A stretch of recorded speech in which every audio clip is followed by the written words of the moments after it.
collaboration with Winston Baker. I am Amy Baker, the CEO and co-founder of Winston Baker, and it is an total pleasure, honor, privilege to be working with the Red Sea International Film Festival. So we're thrilled to be here with all of you, and we're getting excited for our next session coming up, the business of investing, funding, and financing into content. Your moderator is going to be Diana Lodderhose. She is the International Features Editor at Deadline. She's been working in global film journalism since 2005, and she's based in London. Diana has frequently covered all major film festivals and markets, including Cannes, Berlin, AFM, Toronto, and Sundance. And prior to joining Deadline, Diana was the UK correspondent for Variety and also covered film news and box office at Screen International. Diana, welcome to the stage. Thank you. Thank you for the lovely introduction. My name's Diana. I'm going to sit over here. We have a great panel today. No, I'm not sitting here. I'm sitting over here. Sorry, guys.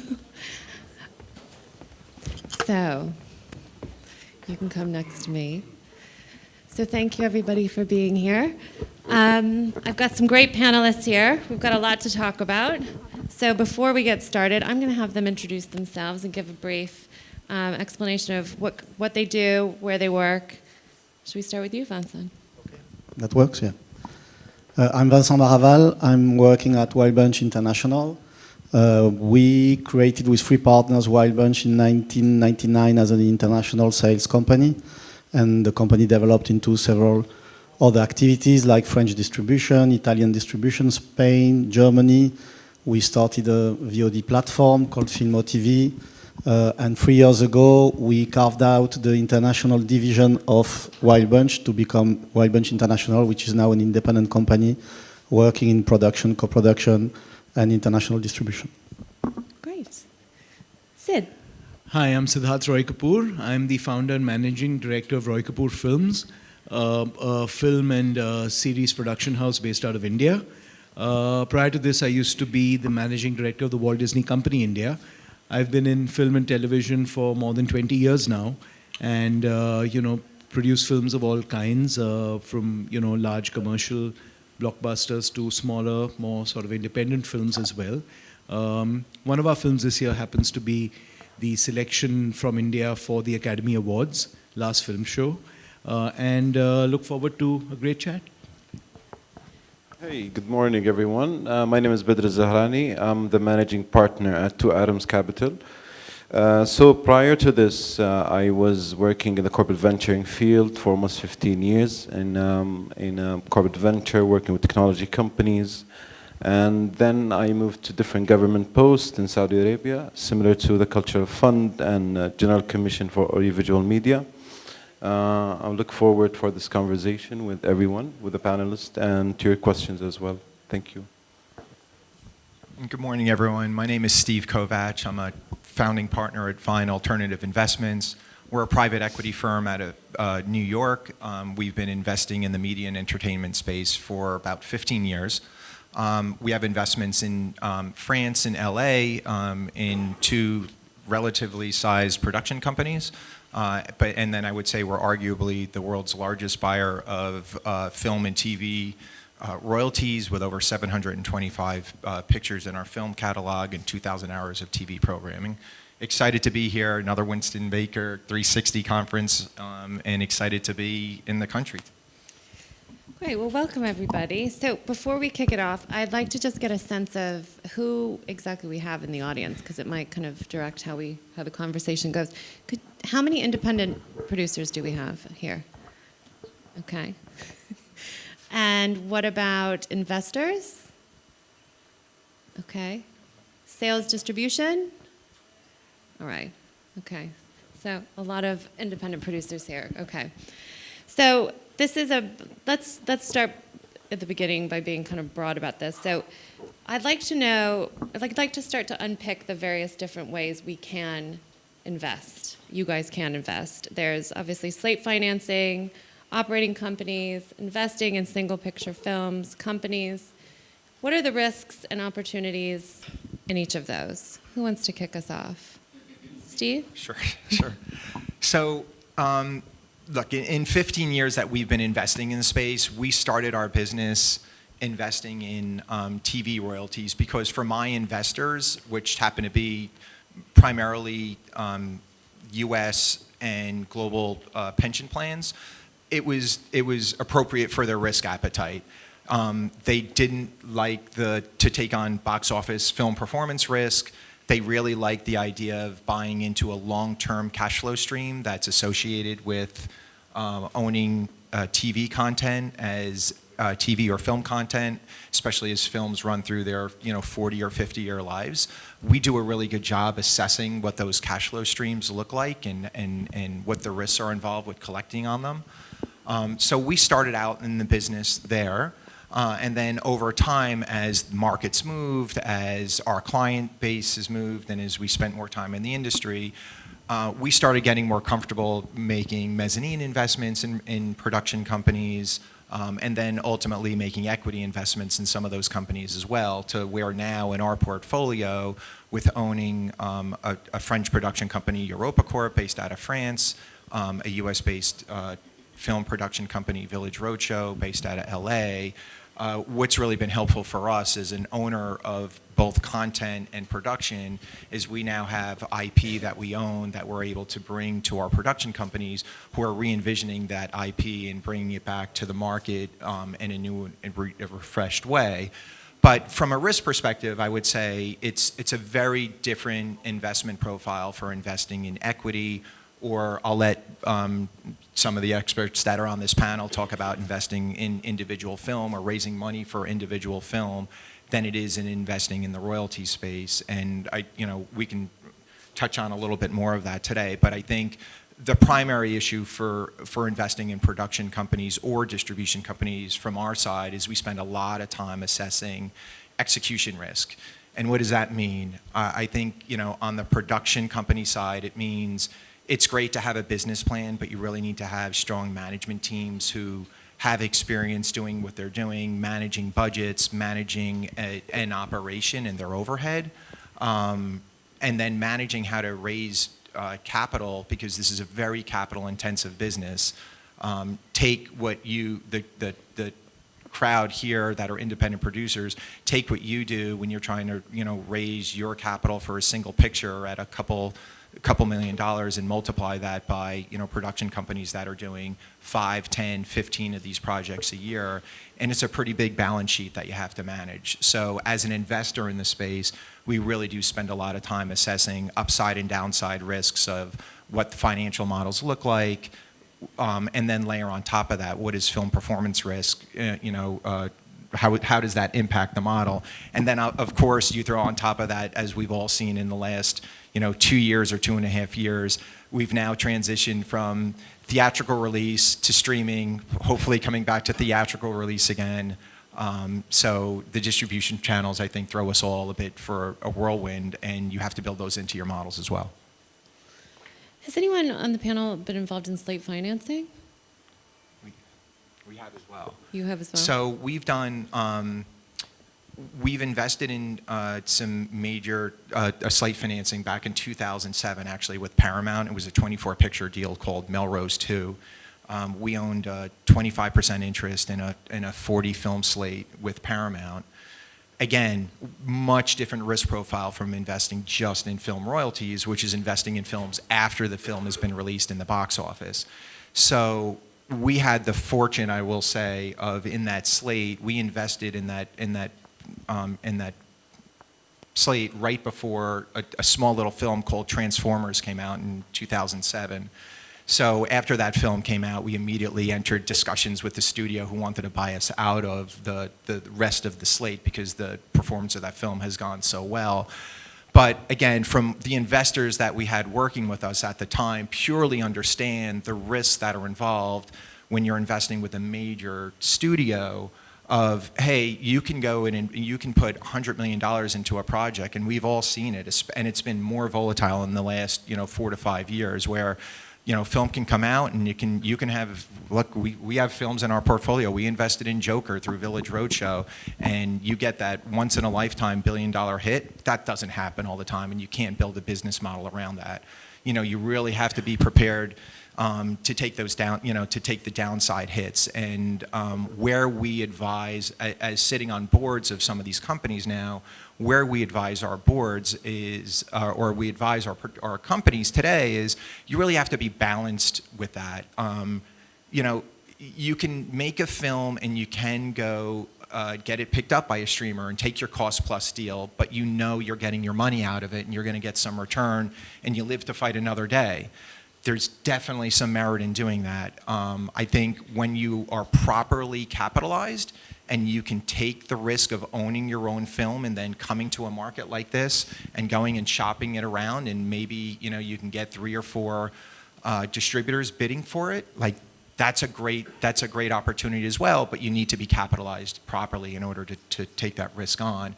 And at the time when we were doing the slate financing, our investors understood what that risk was, but we looked at it on a measured way, and we were fortunate enough to be able to come into that slate deal halfway through, or well halfway through, so we knew historical performance on the first 20 pictures in the films.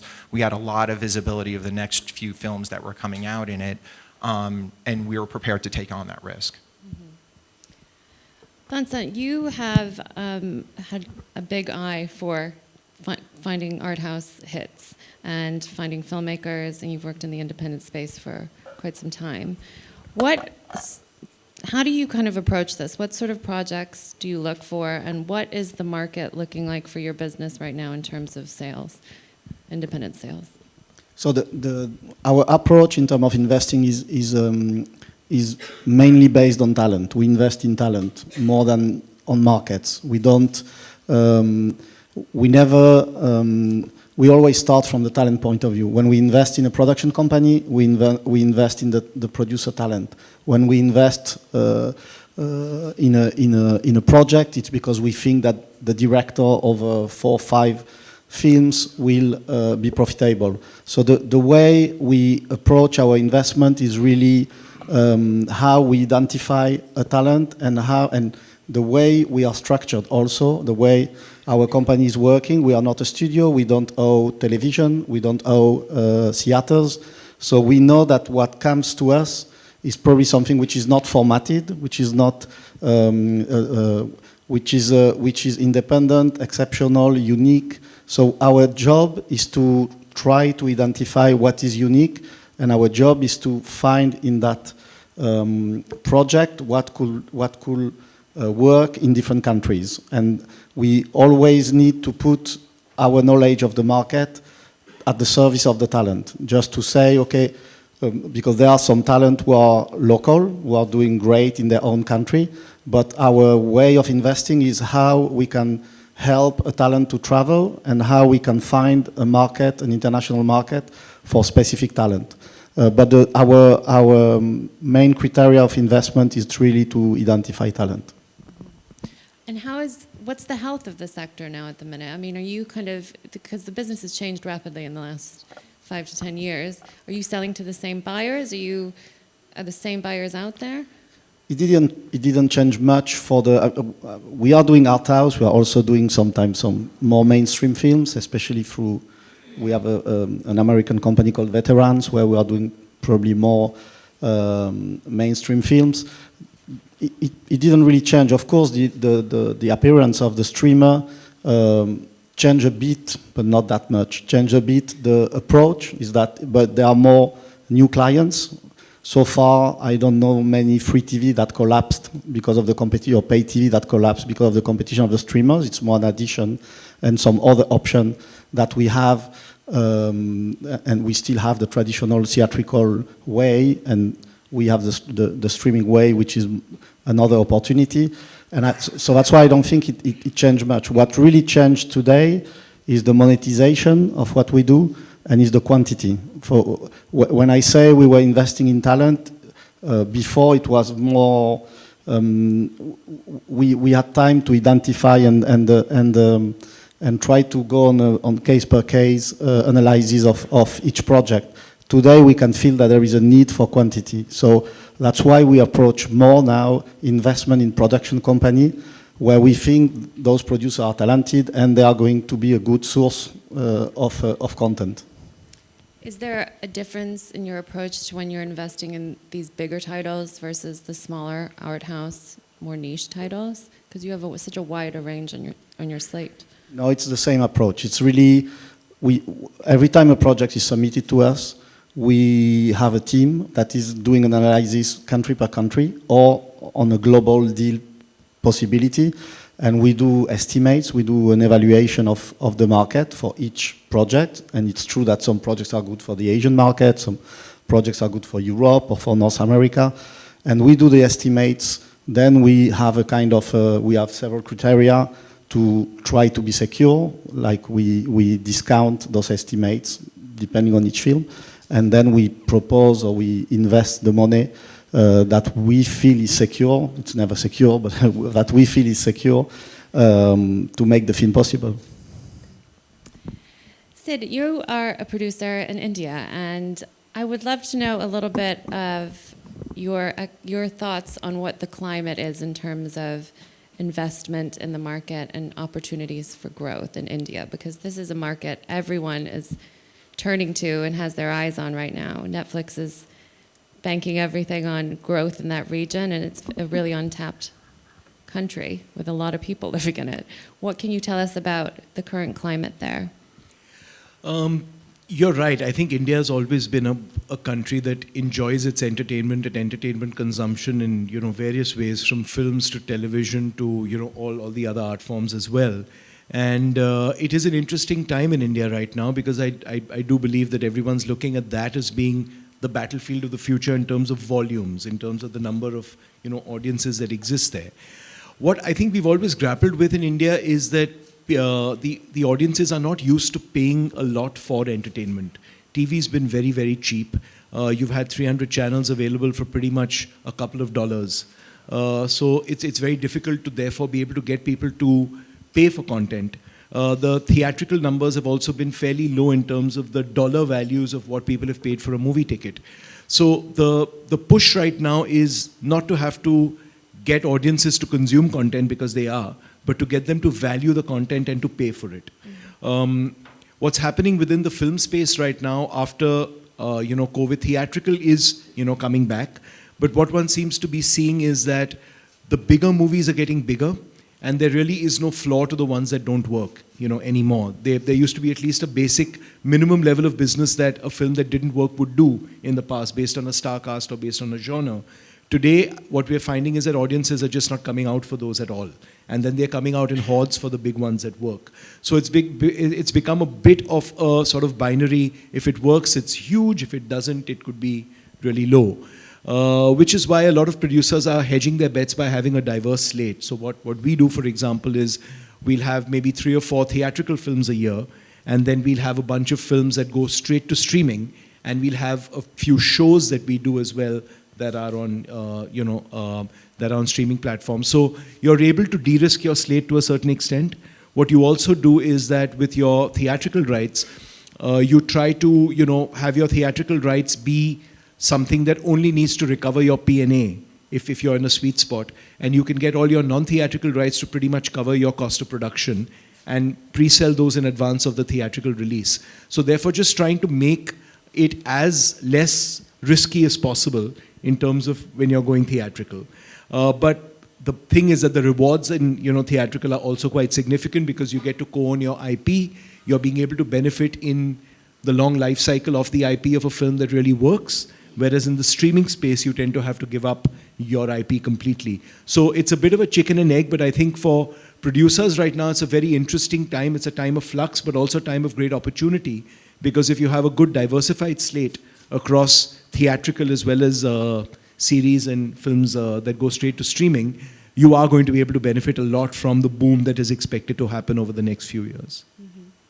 When you say having a diversified slate, though, what are there certain genres, certain types of films that work for certain content buyers? See, for theatrical, I think what we've seen is spectacle movies, ones that are larger than life, that are cinematic, that are able to pull audiences in for the sheer cinematic experience of the film, are the ones that tend to work. Thrillers and horror also tend to work quite well theatrically. I think drama, light comedy, more intimate stories tend or at least in the recent past we've seen, have not drawn audiences into cinemas, though they might have large audiences if they're streamed. And so therefore, when you're going theatrical, you do tend to put on your cap about, is it something that's going to compel someone to get off the couch, buy a ticket, make that trip in traffic, wait in a line, wait for an interval, which in India you have an interval in every film for 20 minutes, see a lot of ads, and then, you know, have an experience of paying for a ticket what they are paying for a monthly subscription to a streaming service. So that's really the barrier to getting people out to watch a theatrical film now. So those genres have got to be ones that are slightly more larger than life or that are compelling. Diana, I think that's really important for a lot of people in this room because, like, I've been listening in on some of the panels here, you know, earlier this week, and there were a lot of questions about passion projects, and I have, you know, this type of project that I'd really like to bring to market. And from look, I give everybody in this room a lot of credit for doing what you do, and you're passionate about what you do. I'm just the dumb guy who happens to invest in it and find ways and you know, to be smart about investing in the space, but I'm not a creative by any means. But what we do spend a lot of time on, and I think you'll hear that from people on this panel, is you really have to know who your audience is and who you're selling to. There's not a magic ticket for somebody coming in and investing in your project or the perfect buyer unless you really know, like, okay, in this market, whether it's in a region of the world, whether I'm making a movie that's going to be a global release, you really have to know who your audience is, how you're pitching to them, what you're trying to tie them into, because you really only get, in today's market, one shot at it, right? And hence the need, I think, you're hearing a lot of us talk about diversification. Mm-hmm. Let's talk about, I mean, Badr, I want to ask you about Saudi. You work here and you from Riyadh, and I'd like to know, this is, a lot of us are here trying to kind of figure out what the market is like here. It's just opened up. It's been 5 years since the ban on cinema has been lifted. Everyone's looking to this area as an area of growth and opportunity. What is, in terms of financing here in Saudi, what is the legacy of financing in Saudi Arabia, and how is it shifting? Yeah, absolutely. So in the past, I guess, let me just drill down into the content financing itself. So the content financing, it's been something that's been financed since 30 years in Saudi. And whenever you get, for example, a contract from a BSP, a public service television, you just can get it to the bank and you get like discounted invoicing type of finance. And it was super easy. And the other side, there's like a lot of studios, broadcasters, privately owned broadcasters who do a lot of self-finance and extend to their subsidiaries. So they establish, for example, like a Dubai-known broadcaster, they establish their own subsidiary in Saudi and they do their own finance. So there's a lot of financing that takes place within like closed system. And when YouTube kicked in 2010, and there's a lot of companies who are selling a lot of advertisement over YouTube, and they're doing like their own short form content. There was an interest from venture capitalists to invest in these companies. And the valuation were not the right valuation. So people were super excited about the guys, excited about the talents, excited about the movements and so forth. So it was a lot of investment in 3 or 4 or 5 companies, and it was part of one of the transactions, and the numbers were absurd, but at the same time, it gives more fuel into the sector. And following, like, once theatrical was available in Saudi, and there was a lift of the ban, and Netflix as well, and other streamers started to give a lot of FDI to Saudi producers. This has changed the whole formula, and the only matter is Netflix, for example, are extending contracts on European contracts. Producer wanted to get their finances right away, and there's like a gap between banks recognizing these contracts. At the same time, producer wanted money. So we hope that initiatives from Saudi Film Commission, the Cultural Fund, can address these type of matters in order at least to bridge this type of finances to producers and so forth. So, speaking to the rest of the panelists here, where do you see kind of growth and opportunities in this region, having been here and spoken to delegates at the festival? Winston? When I started working like 25, 30 years ago, the Middle East was basically Lebanon. And when we were selling films, foreign films, because there was a local market, the market was really resumed to Lebanon. Today, that has all changed. And the growth of the region in terms of box office, in terms of streamers, it's true that Netflix is coming, but most of the streamers will come. This is what happened in Saudi Arabia, for example, in the last 5 years, is at its own scale very comparable to the growth rate of the Chinese exportation. That was the market that drove the industry in the last 10 years. So I think there is, of course, a huge growth potential. Then we need to understand better what the audience wants, what they are going to want in the future, because we all know that when a market starts, there is a rush for local product, and then there is a maturity, and that's where we need to be clever and find the right positioning. But of course, there is a huge potential here. There is a growth potential, not only here. There is probably the same in Africa soon, because we can see that there is a middle class in Africa coming and subscribing streaming service, going to cinema. They are building theaters. When you are in a continent like Europe, where everyone is depressed because cinema is not working anymore, it's falling down. And when you look a bit further and you look in that region, it's also the typology of the audience that is very exciting. In Europe, the cinema audience is getting older. It's like we lost all the young generation for the streamers. But here, or in Southeast Asia, or in Latin America, or in Africa, this is the young generation that goes more and more to cinema. So when you compare to the European or North American experience, and when everyone is depressed, saying cinema is dead, nobody wants to see movies anymore in theaters, just look a bit further and try to find the explanation why there is that kind of difference between the countries we work in and let's say the new markets that are growing up today. I think that's a great point, actually, because I mean, I'll just give you an instance from one of my recent travels. I was in New York, and I went in to see The Fabelmans, Spielberg's latest film. And I walked into the auditorium, and there was a sea of gray hair. I actually took a video of it, because there was only gray hair in front of me. And I felt a bit of a penny drop moment at that point, because I don't consider myself a spring chicken, and I was the youngest person in that auditorium. So that actually did tell me something. It does tell you that probably in the more developed markets, the theatrical experience is becoming more and more unique, and something that you do for only those, like Wakanda Forever is going to have a younger audience, but Spielberg's latest movie is not. Whereas in markets like Saudi, which are opening up right now and which have not had the theatrical experience be a part of the culture for so long, I think that's where we're going to see a massive growth.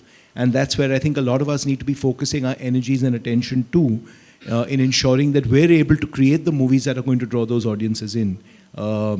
We're seeing it in India already, which is a fairly developed theatrical market, where you have, as I was saying, a big polarization in the kinds of movies being watched. But markets in Africa, there are certain markets in the Middle East like Saudi, I think will be the next boom for the theatrical business.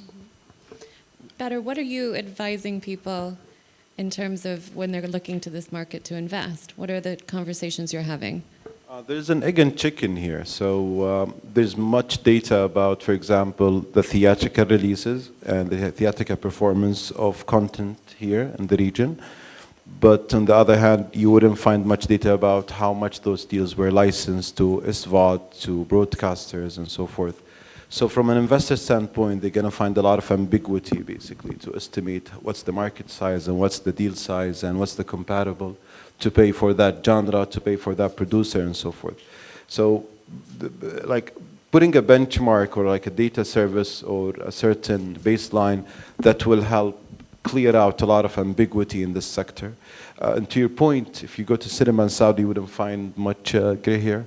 So gray hair, they enjoy watching Saudi TV1 and NBC. And you would watch a lot of couples, you would watch a lot of enthusiasts. So there's a lot of enthusiasts in regard to Marvel characters and Capricorn. So there's a lot of love to cinema, and there are many people who blog, who do a lot of critiques. There are many individual writers. So there is a lot of community who likes cinema. And this is what we wanted to bet on. And secondly, I've been attending 3 screenings for Saudi films in the past 2 days, and it was interesting to see how full was the hall. The hall was full, the screening hall was full.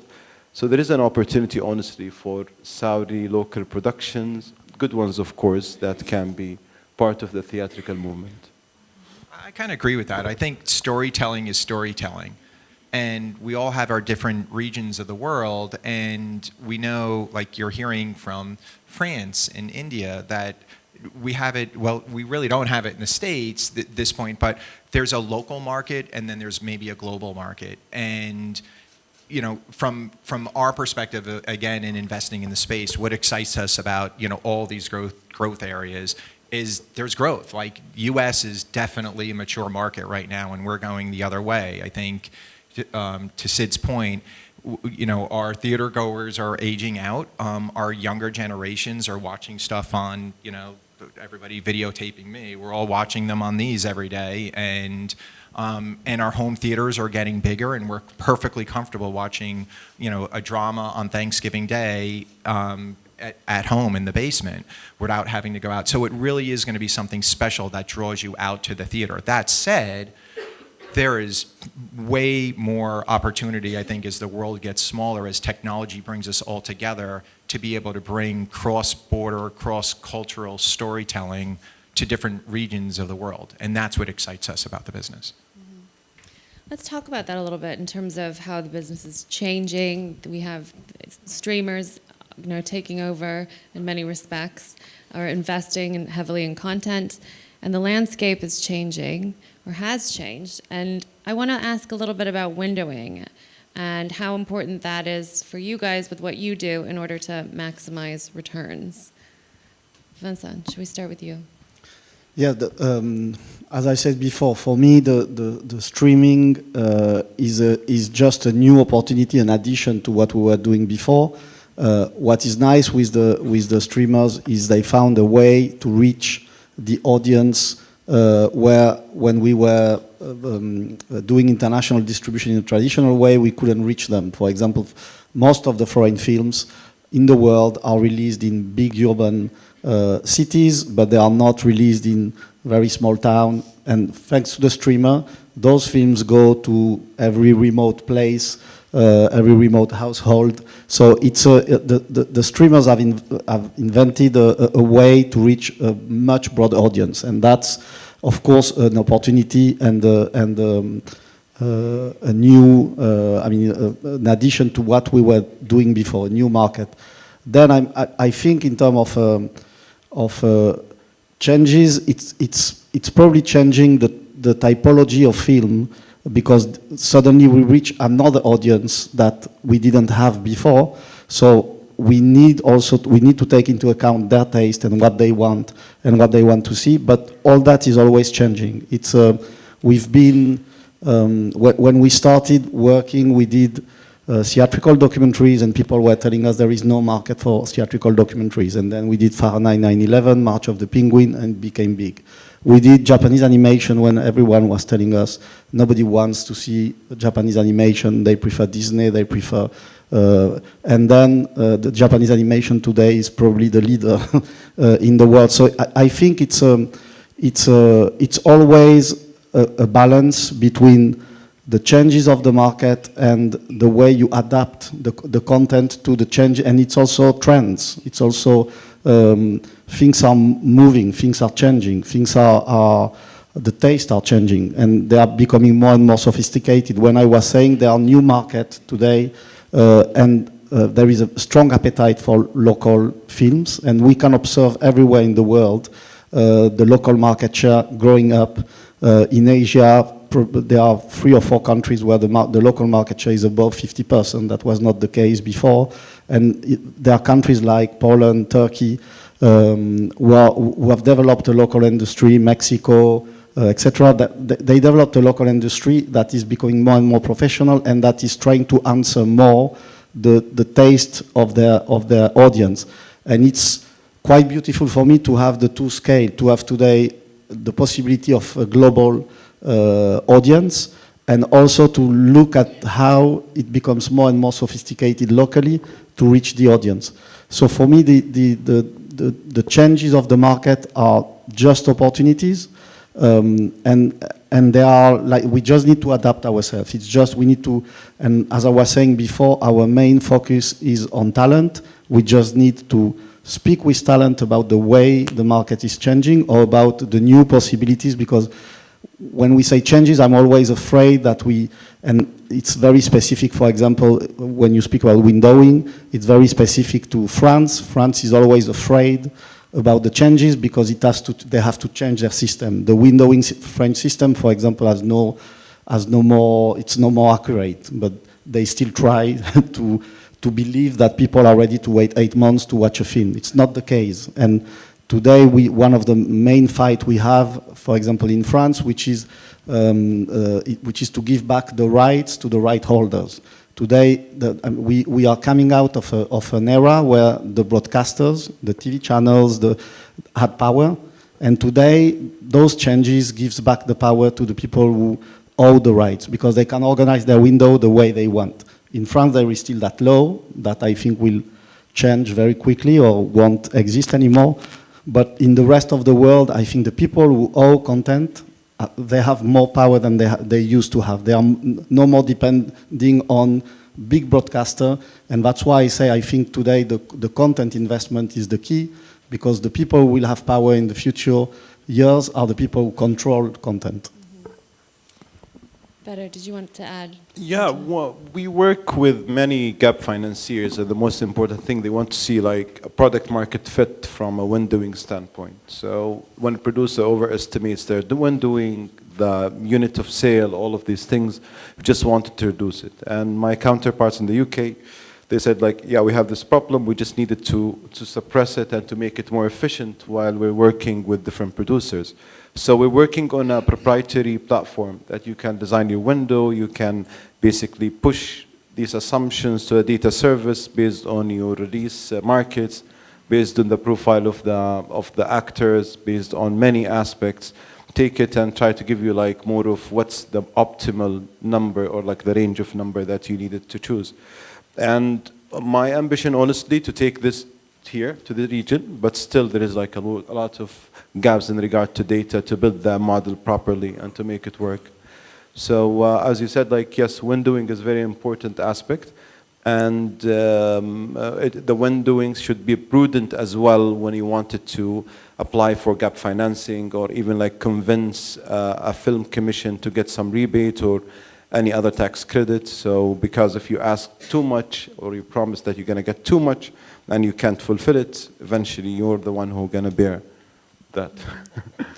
But if you are an independent producer in this world, and you want to get a project made, and you with the streaming options, you kind of have, it can be tricky, I would imagine, because do you sell your product to a streamer and lose all your rights so you can get it made, or is it a better option to try to keep fighting to find an alternative way and hold on to that IP? Vincent, you were just saying how important having IP is, and it gives you the power. But what if it means that you just never end up, it's no use if you can't get the project off the ground? At what point do you make that call as an independent producer? From academic standpoint, you can do a comparative analysis, but you never know. I think you need just to take your leap of faith and trust within an option and do it, because you never know about the outcome. So I think that's what an independent producer has to keep grappling with in today's scenario, right? That's actually the main conundrum when it comes to setting up a project,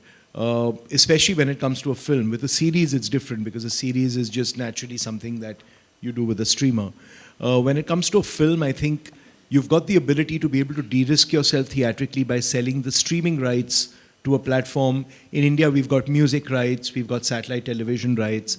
There are various, revenue streams that if you feel you're being able to de-risk your project to the extent of that, and then it's only the theatrical part of it really which should be, therefore, your costs getting defrayed quite significantly by the non-theatrical rights, then you feel in a stronger position to be able to go forward and own your rights and maybe bring a financer on purely for the theatrical. But if you're in a position where you've got a project that you really want to do and you're not being able to de-risk it because it's like a project like the one that Winston said, which is trying to push the envelope a little bit, maybe not something that people can see the potential in right at the start, those are the ones that you ironically want to hold on to the rights for, but you might have to do it with a streamer because they're the only ones who might back your vision. So there are no easy answers here, but I think if you're able to, as a production house, try to diversify yourself in a way where you've got some projects that you're doing straight to streaming and some projects where you're able to hold on to your rights, then you might be in sort of a better position going forward rather than taking just one approach to it. Mm-hmm. Stephen, you're nodding over there. Do you have something to add? I heard Michael Uslan talk earlier this week, the creator of Batman or the gentleman that owns the rights to the Batman series. And in his story, he kept telling everybody, you have to be persistent.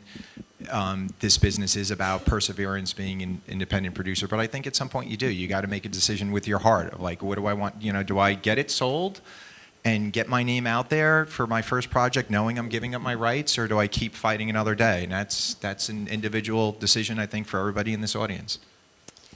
Let's talk a little bit about how you vet who the right investors are, who the right people to work with are when you're coming to make independent films. How do you sound check who are the right people to get into business with? Sure, I'll try to keep this one short, maybe for us at the panel, so we can leave some time for Q&A here. I'm sure there's a lot of questions coming up. But one thing I would caution people in the audience to is when you're meeting with people in the industry and you're dealing with counterparties, spend a little time doing background checks. In 15 years of investing, I don't want to tell you how many times we've come across people who swore they had rights to films or projects, swore they had IP. A lot of times it's only a couple clicks away to kind of validate who some of these people are. I was telling the panel as we were in the back room with my firm, we just went through, a few weeks ago, we just went through an independent producer out of London who sold rights to IP that we own to a separate producer who, set up a deal with Lionsgate and went into production on the film. And we found out about it through one of the regional banks who went and did, a check at the Copyright Office and saw that the producer making the film didn't have the rights to the film, but we did. So talk about an awkward conversation for that producer coming to my office saying, oh, sorry, we're already in production on this film.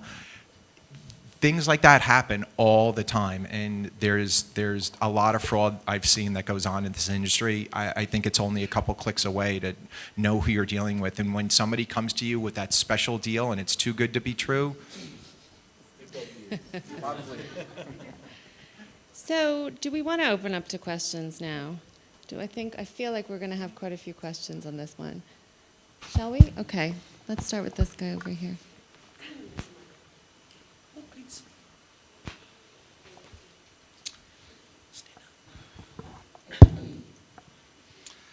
Okay, thank you very much for the interesting talks. My question is, in the past, when we look at film history, we can tell that there has been lots of films that were supposed to succeed financially and did not. I don't know, in the past, along the past few years, I don't know if we have gotten better at if you have gotten better at expecting or predicting whether a film is going to make money, because after all the machine learning algorithms and social media and all of that, I still see that some productions, even especially after COVID, that go out there and just fail. I'm asking this because in the case of the Saudi market, which is a fairly new one, we've had in the past few months more than one, maybe 3 to 4 Saudi screenings, Saudi film screenings, Saudi film theatrical releases. And I'm sorry to say this, but there were one failure after another in the box office. And I'm always wondering, is there anything we can learn from the more mature markets in predicting whether a film is going to make money or not, other than just pick up the popular guys or popular actors or actresses, or just choose the right genre? There's got to be something probably that we have, or that you guys have learned from the perspective of investors in the past few years. Who wants to take a stab, Steve? Sure. I think short answer is no.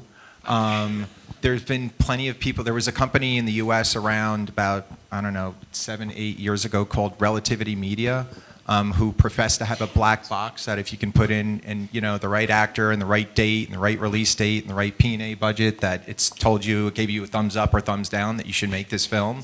That company's not around anymore. A company called Synalytic as well, I guess. They're trying to imitate the same model. I hope it gets better, but...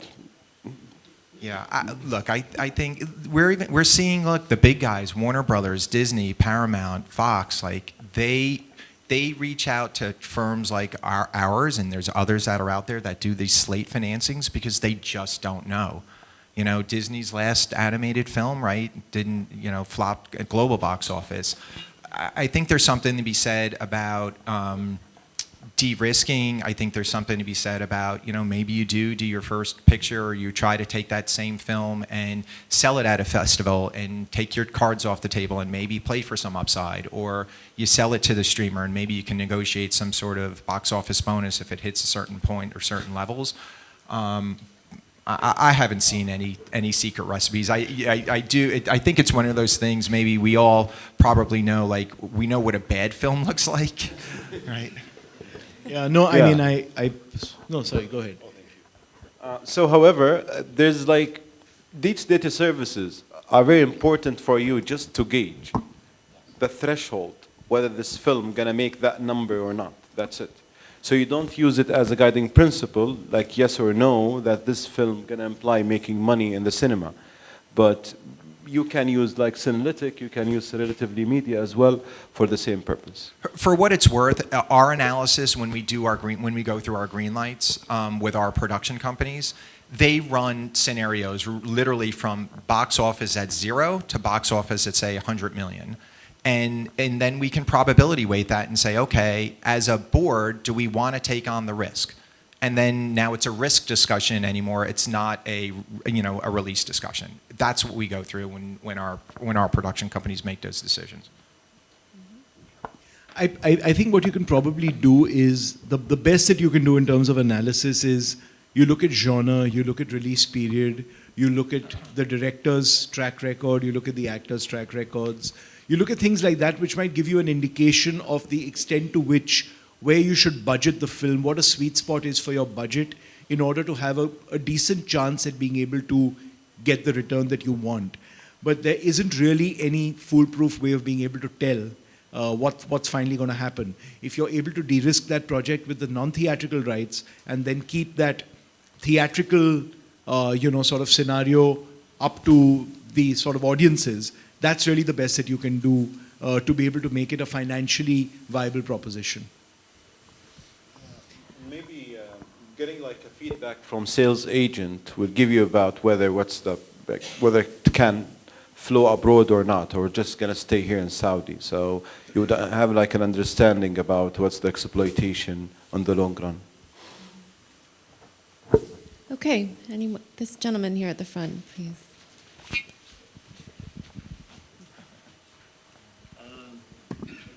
Hi, I've been told to keep my comments short, and I'll try my best. And I was here. I'm an exhibitor and also a marketeer up in Qatar Cinemas. We have about 6 locations and 45 screens, and I've been in this region. I'm from LA for about 5 years, and we released as an exhibitors for past 4 years hundreds of films. And what works and what works if we talk about the Arabic film. And I think Mr. We've been talking about a lot of data. So there is a lot of data is available now, especially. Well, it's been available for quite some time, but we are getting some data coming out from Saudis as well when we're talking about not just all the other films, but I'm talking about typical Arabic films. The Kiev Tamsoni right now, we just finished right now, and an 86,000 admission, and that's a Dubai number. And if you're looking from Saudi, I'm estimating about 35,000, so about 125,000 admissions so far. That's a really big number from the Arabic films. And I've been watching some of the Arabic films, and I watched an amazing film yesterday, Rebel. They're beautiful, great films, but unfortunately, when we're talking about theatrical side of it in this region, what may work in USA and UK and France, and it may not work here, or may works. As an exhibitor, we are kind of worried, because before COVID, films were working. Now, like Mr. Siddharth has said, the streaming platform have taken over, and then people have to decide to spend. The average cost of the ticket is 35 reals to 150 reals a ticket, for him to come. We're relying as an exhibitor on the big films. Avatar is the one that we're waiting for. The challenge and the question is, for these Arabics that films are coming out, if it's the genre, it's really big genres, they're working. But the local films that's coming up, like beautiful film I saw, but do I see it as on a theatrical? Unless there's marketing behind it, then I see there's a push to it. Otherwise, it's an OTT film. But all these producers, the first stream is to see it on the big picture. So that's one, concern a little bit. But I would say, I know he's looking at me, I would say the Arabic films that are getting produced and getting financed, which is good, it's to have a huge market if it's done right. And then if it's budgeted right. Because right now, all these Arabic films right now circling around GCC. And if we can open up the USA and UK market, that adds up another number. So safe budgets, it's the key to, to do the film. That's what I would suggest. Yeah. There wasn't a question? Still not a question. No question there? Do you have a question? A quick question would be, Yeah. What? what's the future for the cinemas? This is what we are establishing would be, What's the future for the cinemas? Would be his question. Who would like to take a stab at that? We don't have any exhibitors up here, but you guys have opinions on this. Fansan. No, I think since I started, and I'm not that young, so I started like 30 years ago, I lived probably 6 or 7 deaths of cinema, pay TV, home cinema. Every time there was a new revolution, it was the death of cinema. And it always survived. I think cinema is still something very different from watching a movie at home. When you decide to go out, cinema is in competition with theater, stadium, concert, restaurant, because you decide to go out. When you stay home, and we are coming out of a 2 years period where we had to stay home for quite a long. Yes, the competition is between free TV, pay TV, streaming, DVD for the dinosaur, but the cinema is something different today, and that's the industry try to oppose cinema and streamer, and I don't think that's the right debate. I think that the balance will be, and we can see a lot of experiences. In the last 5 years, the deals with the streamers have changed tremendously. It was what they call the original, and now if the talent wants, they can guarantee a theatrical release, and now they are more and more even sharing the acquisition of a film between some theatrical distributors and some streamers. So I think that it's still going to change. Everyone is still looking for its own model in order to be different. Amazon to be different from Netflix, Netflix to be different from Apple, from Disney. They all try to find the right balance. I think there are some key players who will have to deal with the cinema industry if they want to survive, because that will be their discriminant point or advantage. So I have no real worries, and the way the cinema recovered in many regions right after the COVID has been much quicker than I was thinking, for example. So I still think that there is a future for cinema which is very comparable to the past. So it's, and once again, I will always remember, because I'm French, when Canal Plus was the pay TV, and when the industry was screaming because they were going to broadcast films 1 year after the theatrical release, and it was the death of cinema. So I will remember how the industry reacted, and we observed 2 or 3 years after that the people who were subscribing to the pay TV service were the people who were going the most often to cinema. So it's my answer. It's my answer. Okay, my name is Adnan, and I've recently started productions in Saudi Arabia about 2-3 months back. Started the company in Riyadh. I've done individual projects for Tamil films as well from US. I've got a company in US and in Pakistan. My question is still in Saudi Arabia. There are loads of things that is a confusion. There has to be a if we want to produce something in India or in US, and the informations are available. There's a lot of information we're still lacking. There has to be a platform where to get for example, a very small thing, how to get the permissions, or reaching to the right financing model and where to place it. So this is still. Do we have a plan in Saudi Arabia to have everything streamlined on one platform where we can actually get all the things streamlined? I'm not sure. I'm not sure. Did you understand the question? Yeah, I'm no longer working for the government, but I can give you like a tip. You have 2 issues here. So you have one issue regarding the licensing and the permits. I guess Ministry of Media and GCAM, they have their own platforms. It's very clear. Click of a button, you can get everything. There is the other thing which is related to the tax. So once you get money from India to Saudi, do you apply VAT? Is there any withholding tax? All of these structures. And I guess it's good to engage one of the big 4 as an advice. So you can navigate the problems independently, but you don't have like a one-stop shop to help you with that. But we can have the conversation after the panel. This gentleman here. Hello. Oh wow, sorry. My name is Ozzy Agu. I started out as an actor, but then moving more and more towards production. I'm here from Nollywood, Nigeria, and it's a great industry. We have great reverence for Bollywood as well as one of the huge influences back home, and it's been wonderful being here and learning so much. I just wanted to say, back in the 90s, I think it was early 90s, Miranaya did Mississippi Marsala with Denzel Washington and Chaudhry, I can't remember her name. I think it was Siddharth. I think it was Sarita Chaudhry. Yes, Yeah. exactly. Great movie. And then with that, it sort of exposed the American market to, Indian culture and content. And even more recently, we had another movie called Namaste Wahala, which was a co-production with India and Nollywood as well.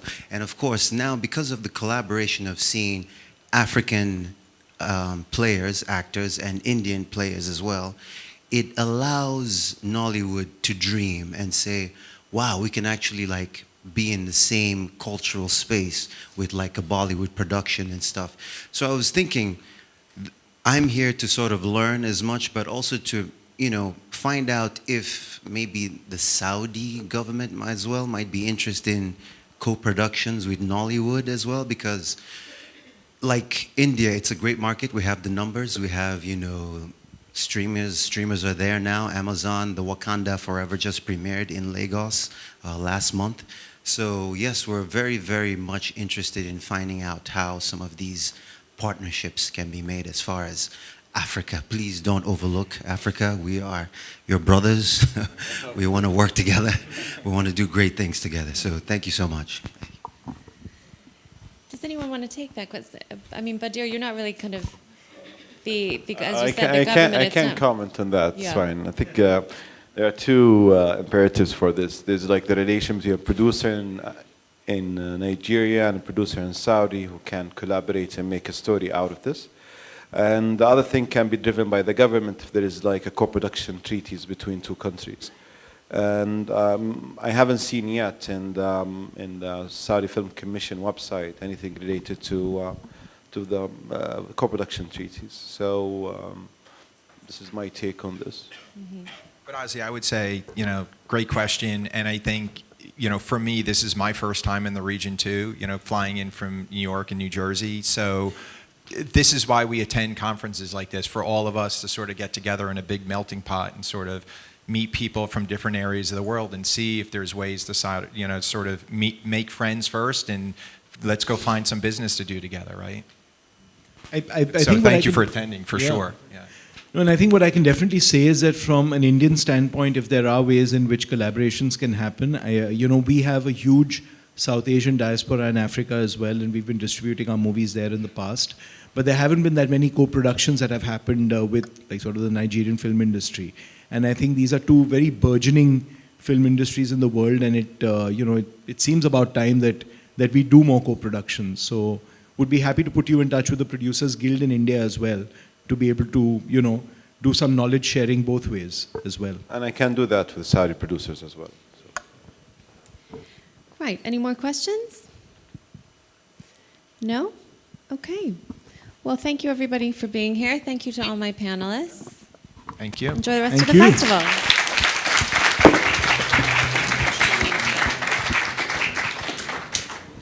Make sure to come back after lunch. We're going to have streaming, and then we'll get into soft money and incentives. So we hope to see you here this afternoon.